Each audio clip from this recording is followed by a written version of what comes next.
Tim relawan Basecamp di Pajaya tak kuasa menahan tangisnya saat pertama kali menemukan jasad Syafiq Ridhan Ali Razan, 18.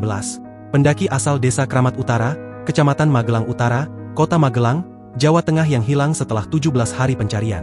Momen ini dibagikan akun Instagram Mount_Slamet_3428 MDPL, yang dikutip Tribun Sumsel pada Kamis, 15 Januari 2026. Dalam momen tersebut tampak tim tak kuasa menangis, hingga berpelukan setelah berhasil menemukan jasad Syafiq.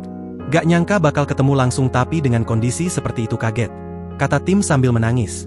Dalam video itu pula memperlihatkan para tim lain yang tak kuasa menangis haru. Alhamdulillah, kata para tim. Diketahui, Syafiq ditemukan meninggal dunia di kawasan Pos 9 pendakian Gunung Malang area Watulanggar, Rabu, 14 Januari 2026. Adapun jenazah Syafiq akan dievakuasi pagi ini. Proses evakuasi pendaki asal Magelang tersebut akan digotong secara estafet melewati setiap pos yang masing-masing berjumlah 10 orang.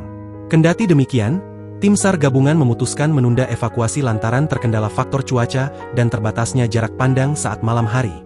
Rescue Kantor SAR Semarang Unit Siaga SAR Pemalang, Handika Hengki, menjelaskan bahwa sebenarnya jenazah sempat direncanakan untuk diturunkan hari ini.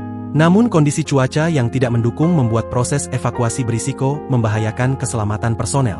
Untuk proses evakuasi hari ini dimungkinkan terkendala faktor cuaca. Harusnya tadi bisa turun, tapi karena cuaca saat ini hujan, dan ketika malam hari jarak pandang terbatas sehingga bisa membahayakan personel. Jadi kita lakukan besok, mudah-mudahan cuaca cerah dan survivor bisa segera turun, ujarnya saat dijumpai tribunjateng.com, Rabu, 14 Januari 2026, malam. Sementara itu, setelah jenazah berhasil dievakuasi, sesuai prosedur yang berlaku, ia mengatakan korban akan menjalani pemeriksaan oleh pihak berwenang. Download Tribun X sekarang, menghadirkan lokal menjadi Indonesia.